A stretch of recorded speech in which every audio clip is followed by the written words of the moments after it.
बच्चों, हम लोग क्लास 10th के स्पर्श बुक का फर्स्ट लेसन देख रहे हैं जिसका नाम है साखी। इसमें हम लोगों ने पहले ऐसी बानी बोलिए को अच्छे से पढ़ लिया है जो कि कबीरदास ने लिखा है। अब हम सेकेंड वन पे जा रहे हैं। कस्तूरी कुंडली बसे मृग ढूंढिए वन माही, ऐसी घटी घटी राम है दुनिया देखे नाही। कबीरदास जी ने उपयुक्त दोहे में मन की शुद्धता और ईश्वर की महत्ता के महत्व को समझाया है। यानी मन की शुद्धता और इम्पोर्टेंस ऑफ गॉड, ईश्वर के महत्व को समझाया है कि कैसे मनुष्य हर जगह मंदिर में, मस्जिद में, चर्च में भगवान को ढूंढते रहते हैं लोग, लेकिन उनको ये नहीं पता होता है कि ईश्वर तो उनके अंदर बसे हुए हैं, उनके मन की सच्चाई में बसे हुए हैं, उनके चरित्र में बसे हुए हैं। ये सब ना जानते हुए मनुष्य कैसे पागलों की तरह हर जगह भगवान को ढूंढते रहता है। इसकी तुलना उन्होंने, कबीरदास जी ने, मृग से की है कि कैसे कस्तूरी, मृग के अंदर नाभि में कस्तूरी छिपी रहती है, लेकिन मृग उसके सुगंध का दीवाना रहता है और वो मृग यानी हिरन उस कस्तूरी का इतना दीवाना रहता है, उस कस्तूरी के सुगंध का इतना दीवाना रहता है कि वो चारों तरफ जंगलों में उसे ढूंढता रहता है कि ये सुगंध कहाँ से आ रही है, लेकिन उसको पता ही नहीं रहता कि ये उसके अंदर, शरीर के अंदर में ही निहित है, शरीर के अंदर में ही स्थित है।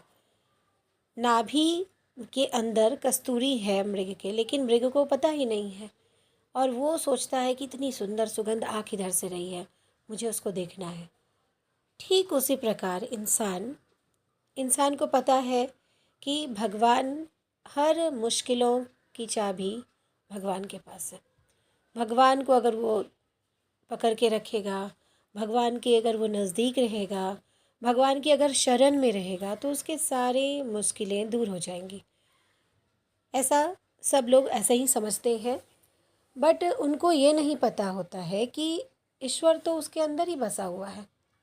शुद्ध मन रखेंगे, मन को शुद्ध रखना यानी कि किसी के प्रति हम छल कपट की भावना नहीं रखें, किसी का बुरा ना सोचें, किसी को हानि पहुंचाने का ना सोचें। समाज में रह रहे हैं तो समाज में इस तरह से रहें कि लोगों से हम जब बातें करें तो, जैसा कि हमने पहली लाइन में पढ़ लिया, कि किसी को हमारी बातों से दुख ना पहुंचे।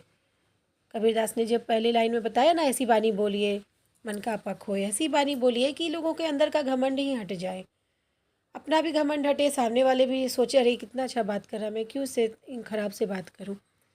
तो जब हम अपने मन को, विचारों को शुद्ध रखते हैं तो ईश्वर तो वहीं वास करता है। ईश्वर शुद्ध मन में वास करता है। ईश्वर के महत्व को इन पंक्तियों में समझाया है। तो ऐसे हम कह सकते हैं, ऐसे हम लिख सकते हैं कि कबीरदास जी कहते हैं कि कस्तूरी हिरन की नाभि में ही रहता है, लेकिन अनजान हिरन उसके सुगंध को पूरे जंगल में ढूंढता फिरता है। कस्तूरी की पहचान उसको नहीं हो पाती।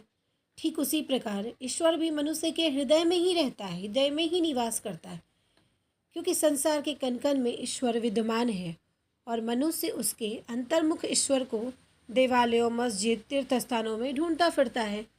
कबीर जी कहते हैं कि अगर ईश्वर को ढूंढना है तो अपने मन में ढूंढो, साथ ही सत्य आचरण को अपनाकर हम ईश्वर तक पहुंच सकते हैं। बच्चों, हम लोग क्लास 10th के